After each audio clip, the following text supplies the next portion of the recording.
Today we're talking about the Las Vegas Boulevard. Brian Hirschfeld is going to join us to talk about retail on the Strip.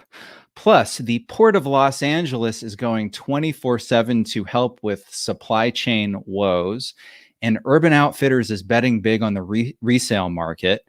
All of that, plus the retail challenge right now on everything we know about retail.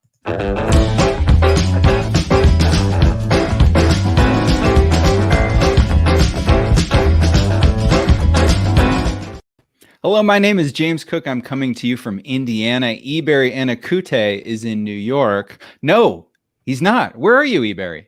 I am in Atlanta. Peace up, A-Town down. That's where I'm at. That's right. You're in the ATL. You've been there for a couple of days now. Actually, I just got here today. I was in Savannah before and just got to Atlanta for the weekend, but I've been in Georgia for a little while now, so getting accustomed. All right, we're doing the Georgia tour. There you go. That's awesome. So you're watching everything we know about retail. We're going to tell you guys everything we know about retail, 3 things at a time. Ebere, you ready to get into it? Let's do it, James. All right. Well, here's the first thing we know about retail. We know we've got a guest, and his name is Brian Hirschfeld. Welcome, Brian. Hey, thanks for having me. And Brian is with JLL's Retail Advisory Services. That's what I meant to say. And Brian, you're coming to us from New York City, right? Yes, sir. All right, where I thought Ebere was. Hometown hero, Brian Hirschfeld. Right. Yeah. So Brian works with retailers and retail projects, both internationally and nationally. I should have said that the other way around, nationally and internationally. Today, we're talking about the Las Vegas Strip. Brian is a licensed broker both in New York and Nevada, so he knows what he's talking about. Brian, let's get into it. Big picture, how's Vegas been faring on the Strip with retail? So, Vegas is actually a really interesting market to look at in the context of, recovery and where things have been going with COVID, because the majority of tourism coming to Vegas is actually domestic. So overwhelmingly visitors are from the US. And, the exact numbers vary by year, but about 30% of the people that visit Las Vegas drive. So even throughout the pandemic, given that people from California or, other areas of Nevada and the surrounding states could just get in their car and in a few hours be in Vegas, it certainly took a hit for a period of time, but it's been doing surprisingly well because of that, because a lot of the tourism base is domestic and a lot of people can drive there rather than having to get on a plane. Yeah, there certainly is. It seems like, people have that spirit to travel again, and they're sort of stuck within the bounds of the continental US, a lot of people. And so it's an easy drive, or it's a pretty easy drive or easy flight for most people. So it seems to have recovered. There is, though, that level of international tourism that hasn't come back yet. Is there a talk or a sense, in Vegas of when? I mean, does anybody know when that really starts to come back? Yeah, I mean, that's one of the big questions at the moment. I don't think people necessarily know. It's about 30 or 40% of the visitors to Vegas are international, which compared to a lot of markets like New York or LA, obviously skews more towards the international than the domestic. So, I think a lot of the retailers and businesses in Las Vegas have just been focused on getting a product out there for the consumers who are here. And, looking, for instance, at Labor Day or Memorial Day weekend, which are historically pretty busy times for Vegas, they're only about 10-15% off from what they were in 2019. So, granted that's a microcosm, it's not the whole thing, but it's been going pretty well. And it's been interesting to see what happened. despite everything that's gone on in the world, we've continued to do a lot of leasing at the project and continued work on the new development. So, there's a lot of stuff that we're working on out there, and thankfully, it's been a little bit more pandemic proof than a lot of markets. Sure. So, I mean, Brian, with that in mind, regarding the leasing you've done at the project and stuff like that, have you seen that the nature of retail is changing at all in Vegas? Are the consumers there more interested in a certain type of store? Are there any tenant categories that have been more active than others throughout the pandemic? Like, how have you seen Sure. retail change there, if at all? Sure. I think one thing that had started even before the pandemic was you were seeing a lot of retailers who were in the enclosed malls or shopping centers or casinos looking to get out on the strip. Being in some of those projects, even though they're great performers, you don't have the same control over brand identity, right? You're constrained to whatever the guidelines are for, the mall or what have you. So even pre-pandemic, there's been a lot of appetite from retailers who are in some of the existing malls to come to the Vegas Strip. Interestingly, a lot of what we've done during COVID has been either restaurant or experiential, which, is interesting. I think all of this, though, goes to the general sentiment that, people are more comfortable being outside right now, right? So a streetscape on the Las Vegas Strip, rather than being enclosed, gives people a little bit more comfort. The most notable deal that we did during the pandemic was with Brewdogs, who are taking the part of the third floor and the rooftop of one of the new buildings we built, which we're very excited about. We did a deal with Raising Cane's as well in the existing property. And then also just about a month ago, Flyover opened, which was replacing the famous Footwear and AMC Theater. And in case your viewers aren't aware, so Flyover it's the same technology as the Disney ride Soarin'. But, they obviously filmed different content, and they produced a full movie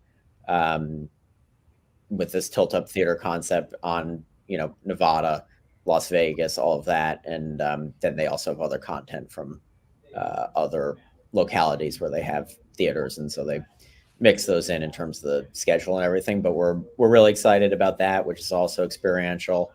And yeah, we have a lot of interest from F&B and restaurant tenants, retailers as well. I think the availabilities that we have at the moment in the existing project lend themselves a little bit more towards those sorts of uses. And then we have a lot of just traditional retailer interest for the new project, which you can see behind me here. Oh, nice. We should, we kind of got into it a little bit without giving folks some details. So we're talking about Showcase, yes, which is a good chunk of the strip here.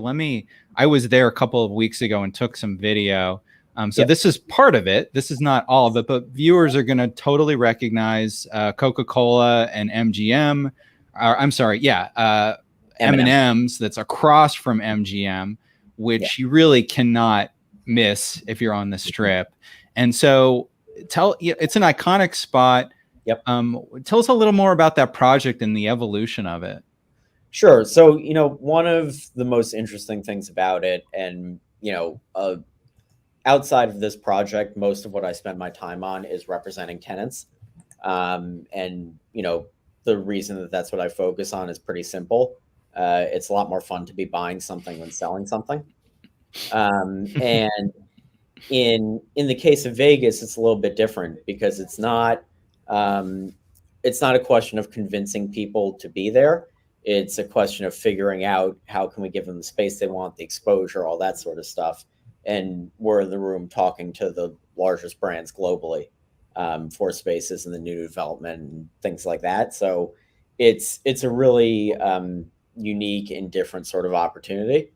The the owners of this, which is led by Gindi Capital, they started with what you're seeing right now, the Coca-Cola and M&M, that whole run down that way.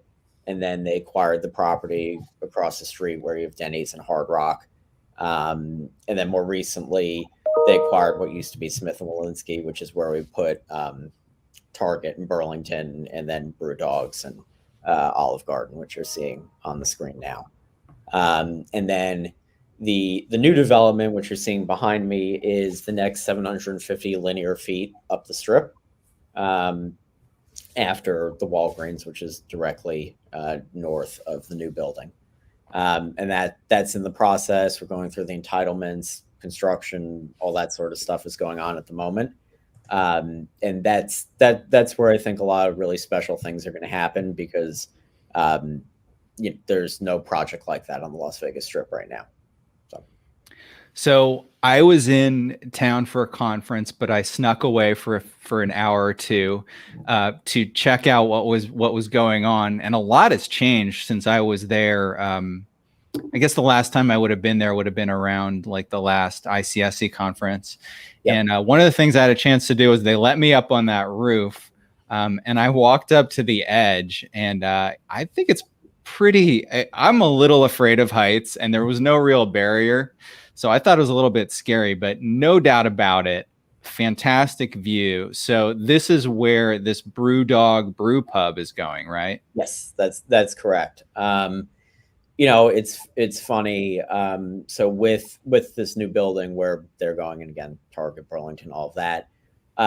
Initially, when we brought that building to market, we actually were not marketing the rooftop. And then immediately, once we started getting people through the space, almost all of them asked, well, what about the roof? And at that point, we were like, okay, maybe we've got something here. And, then we started marketing it. And if you go up there and you see it during the day, it's cool, especially at night with all the lights when everything's lit up. It's a pretty special view. Now, personally, I'm not afraid of heights, so I actually wanted to stand up on that ledge and have my picture taken. But a member of my family who I do work with refused to take the picture, so that didn't happen. But it's a really great rooftop, and even after we've leased it, when we're having tours, I usually bring people up there because I think it just gives them a really good sense of where they are, what this place is contextually. And also, if they're looking at the new development, it gives them an idea of what they're going to see if they're on, the F&B roof deck that we have on the top. So it's a particularly special space, and we're really excited to have Brew Dogs there. They will be putting up some glass to avoid their intoxicated patrons taking a tumble. Right. Yeah, that could be really dangerous. Take a picture of me. Exactly. It's bad enough having you do it sober, but somebody with a few drinks in them. Well, so I would guess, because there's just such strong F&B, on the strip. I would guess that's where the biggest demand is coming from. Is that right? I wouldn't necessarily say the biggest demand, but we certainly have the most interest along those lines for what we're offering, right? So in the new project, exactly over there. So the rooftop is planned to be 100,000 square foot F&B hall experience. There's going to be some places for events and activation, and then obviously spaces for restaurants. So we've had a lot of interest in that from F&B tenants.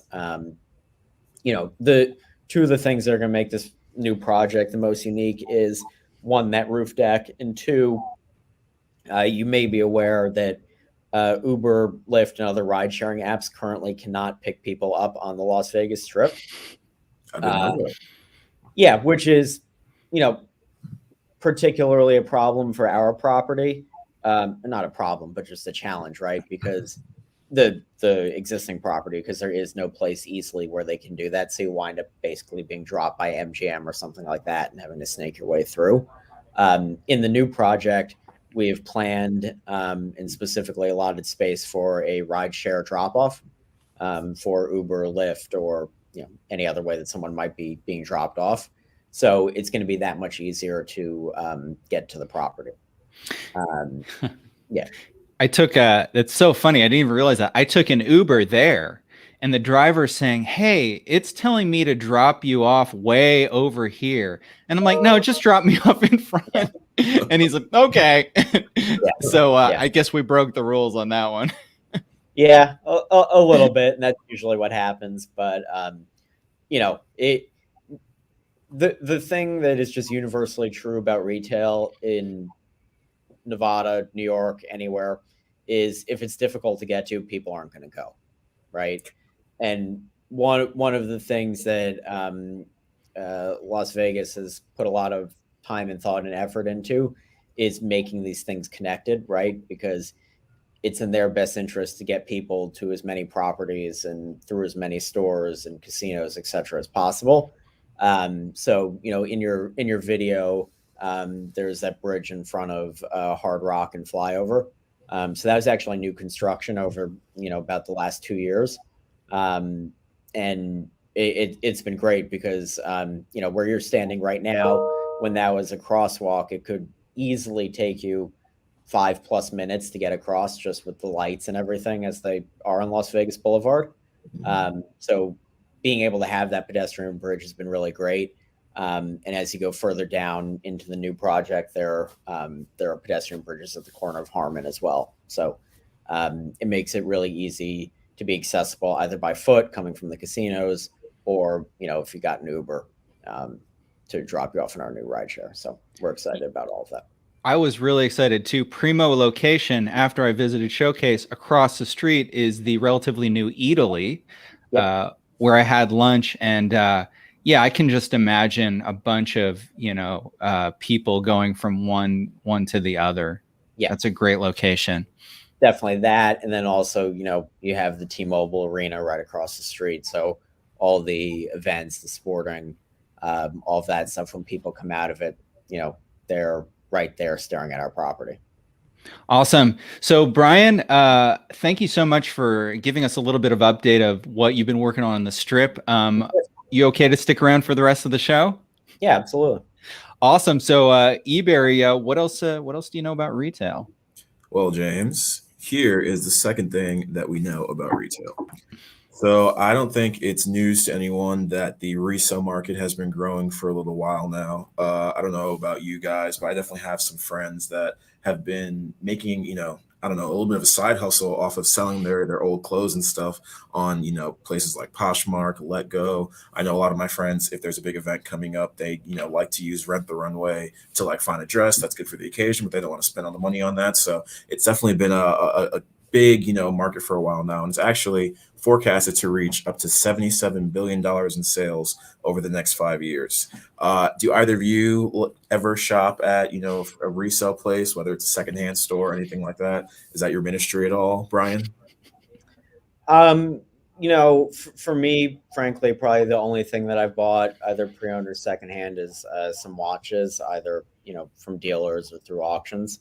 Sure. But I certainly know a lot of people, particularly women that I'm friends with who are using Rent the Runway. They use Poshmark, the Real Fashion File, all of that sort of stuff. And, it's really something that I wasn't particularly aware of until probably the last year. And just paying a little bit of attention, talking to people, it's clearly a big business and people are into it. Definitely. What about you, James? Ever shop secondhand ever? When I was younger, I did a lot of thrift shopping. These days, not so much, and not really online. I just think it's out of my loop. I'm just not the target demo for that. But I can see how there's value in it. Absolutely. And I think, that target demo is starting to widen a little bit, right? Like I mentioned, the market is forecasted to reach 77 billion in the next 5 years. There's been a lot of moves happening even this year alone. For example, ThredUp, which is a really popular secondhand platform, purchased a European apparel resale company called Remix for $28 million. And in June, Etsy announced that they were going to spend $1.6 billion to buy Depop, which is another apparel resale site. So I think even just the sheer number of all these sites, right, indicates how much, potential there is in this space. And One of the newest retailers that's going to join the resale space is Urban Outfitters, which is a personal favorite of mine. I feel like I go to Urban whenever I can in any city I'm in, because you never know which stores are going to have certain inventory. So I'm a big fan of Urban, and they are launching a new platform called Newly Thrift, which is a resale marketplace where shoppers will be able to buy and sell women's, men's, kids, accessories, all kinds of stuff. So it's a really, really cool initiative. It's going to be a sister brand to something they already have going on, which is called Newly Rent, which, from what I understand, is kind of similar to Rent the Runway as far as renting these different pieces from the retailer and then sending them back. And what makes Newly Thrift especially unique is that they're going to accept products for resale from any brand. So you don't have to only sell your Urban Outfitters clothing back to them. They're going to accept any brand for resale. And the way it works is that when an item sells, customers can either take the cash from the sale and deposit into their bank account, or they can redeem the money from the sale for something called Newly Cash, which is worth 10% more at Newly Thrift and also all Urban Outfitters brands. So that's Urban, Anthropologie, Free People, and a couple others. So it's definitely a really cool initiative. This is what the app looks like. Right now, it's currently available as an iOS app. It was launched, I believe, last week, if not earlier this week.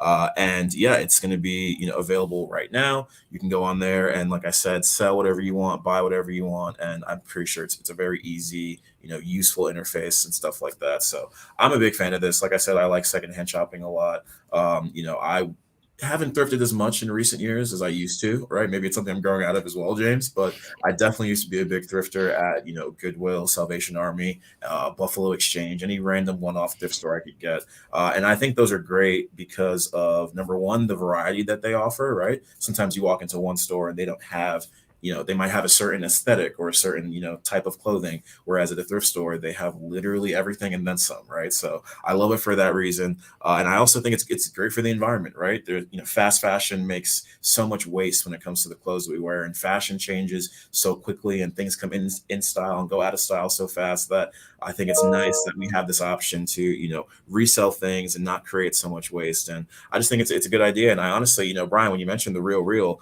I almost forgot that was, in the same sort of secondhand, rent Sure. marketplace, because then I'm thinking, like, what's the next thing? Are we going to have Newly Thrift stores, right? Like they could really break into the retail space, very, very quickly, especially with all the growth that's projected in the space. So I think it's a really, really cool, topic. I think it's a really cool, initiative by Urban. So we'll have to see what happens from there. I think the key to resale, doing it successfully, is curation. Because I think about the experience of going into a Goodwill, which is really random feeling, and going into, you mentioned Buffalo Exchange. That was a place I went to a lot. Yeah. At a certain point, because they would take the time to do that first level of sifting through all the junk and picking out the good stuff. You paid a bit more, but it still wasn't that expensive. No, I don't think so. I remember there was a Buffalo Exchange that popped up near my college one year, and no one really knew what it was, but over time it became one of our, destinations, because for the exact reason you said, the curation that they have there and just the wide variety of things you can get, whether it's for like a costume or you want something really nice from there, they have a nice array of products. So definitely cool. So we'll see what comes of that. But until then, James, tell me, what else do you know about retail?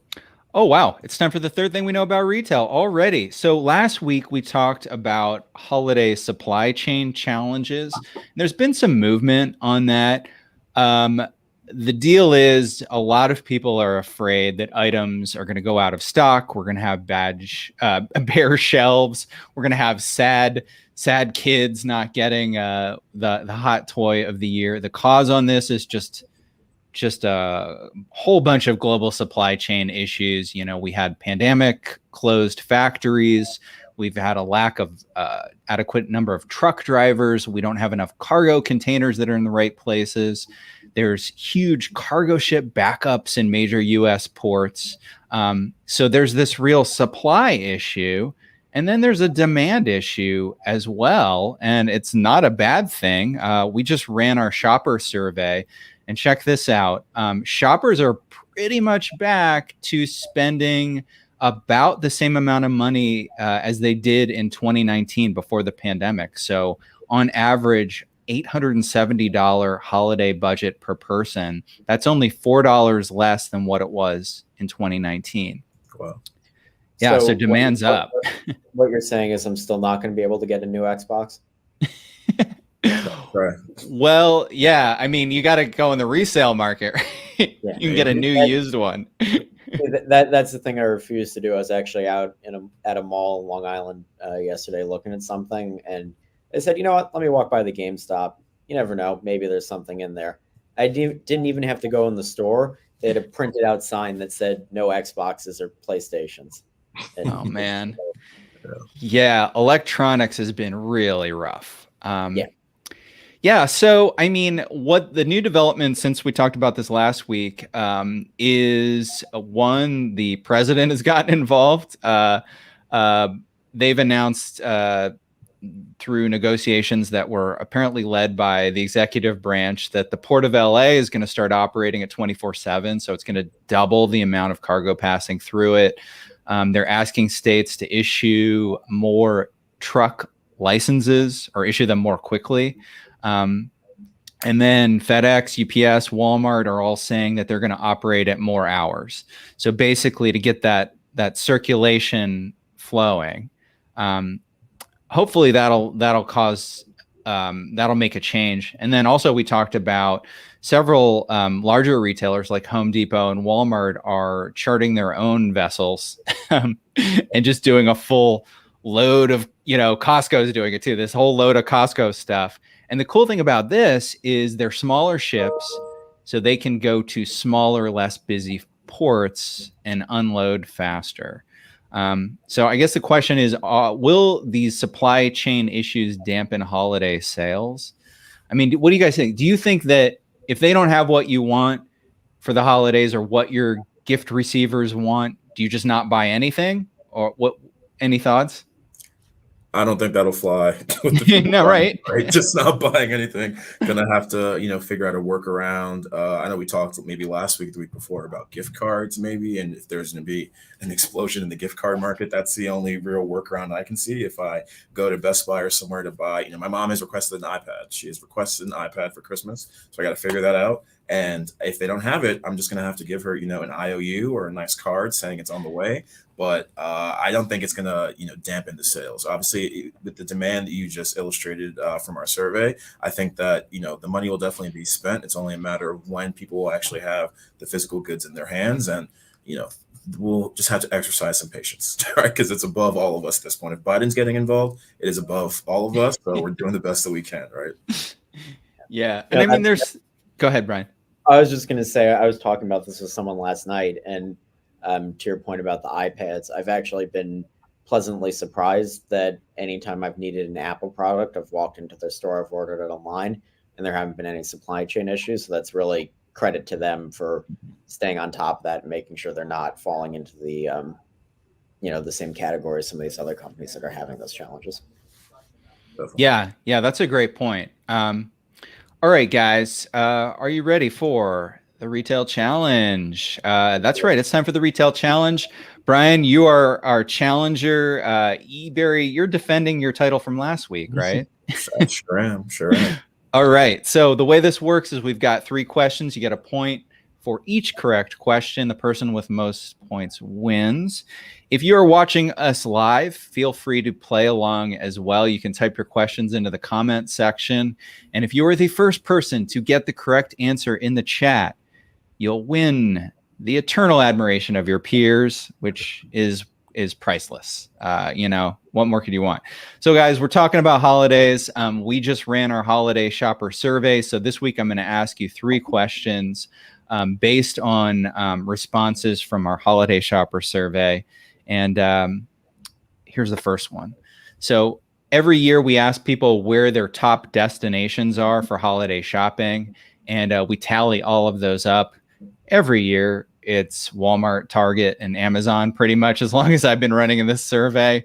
But we have had some changes in the other spots in the top 10.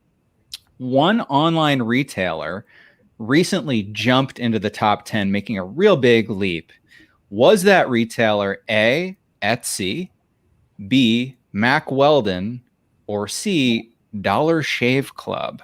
Which one of those three jumped into the top 10? Etsy, Mack Weldon, or Dollar Shave Club? Ebere, I'll let you go first. I mean, we're talking resale, right? That's the hot trend. So I'm gonna have to go with Etsy. I don't know, they're not necessarily resale, but it's more, things people make, like personalized items. I can imagine that, that would be very popular going forward. So I'll go Etsy. All right, Brian, what do you think? That was also going to be my guess. I think just because of the diverse range of things that you can get on there. Though Dollar Shave Club definitely does have good business. I'm not sure that many people are shaving this year than most years. So I'm sticking with Etsy. All right, you are both correct. Etsy is now number 10 in our top 10. Wow. 2.8% of shoppers in our survey said they will be shopping Etsy for the holidays. So that's a pretty big number. Okay, so coming out of round one, you each have 1 point. On to round two. What did the most people tell us they would do more of this holiday season? What they'll be doing more than they did last year? Was it dining out at a restaurant? Was it hosting or attending a holiday celebration? Or was it traveling on an airplane for the holidays? Restaurant, party, or airplane travel? What did the most people tell us they'd be doing more of? And Brian, I'll let you go first this time.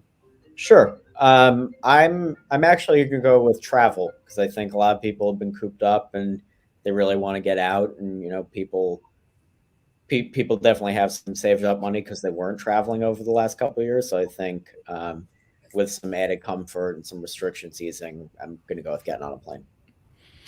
All right. Ebere, what do you think? I think it's probably parties. I feel like that was, what people were missing the most, or at least I know for myself, was gathering with your extended family beyond just your, immediate family. So I think, and, I think it's a trick question because some people might have to travel to do that, but I'll let Brian have travel and I'm going to go with gathering for parties. Okay. So of all of the respondents, the percent that said travel via airplane for the holidays, 9.6%. Hosting or attending a holiday party, 20.3%. And dining out at a restaurant, 28.5%. So you're both wrong. And I guess when you think about it, it makes sense. Like, I can see a lot of people feeling safer about COVID this year and saying, yeah, I'm going to dine out at a restaurant while I'm out shopping or go out with my family. And, people spent the last year and a half cooking. So, if they can have someone else do it, not have to deal with the dishes, I could see that being appealing more so this year than others. Yeah, absolutely. All right. So here is your third question, and you guys each have 1 point. So more than 70% of shoppers were also going to pick up something for themselves, like what we call self-gifting. What is the most popular self-gifting category? Is it electronics, clothing and shoes, or appliances? Which category do people most want to buy things for themselves? Ebere, you can go first. This is a hard one. I don't think it's appliances, but I will say electronics, if only because I recently bought an iPad, which is why my mom now demands an iPad for Christmas. So I'll say electronics for that reason. That was going to be my answer, but I've also been playing a lot of friendly poker games the last few weeks. And so I don't think I win by calling. So I'm going to raise it. And I'm going to say clothing. Okay. All right. Okay. You got your poker face on. Okay. So appliances, 15%. So nobody's, not a lot of self-gifting around appliances. Electronics, 39.8%. Clothing and shoes, 47.6%. Wow. So you know when to hold them, you know when to fold them, Brian. You're winning it with clothing and shoes. There we go. I think if people thought the electronic devices they wanted would be in the store, that might be different. But I think like we were talking about, people have limited expectations. So yeah, absolutely. So after 3 questions, Ebere, you have 1 point. Brian, you've got 2 points. That means you are our winner, and you win 5 seconds of our winner animated GIF. And I will take. We're gonna eventually we'll make an NFT out of that, and we'll start passing them out to winners. But for now, that's what you get.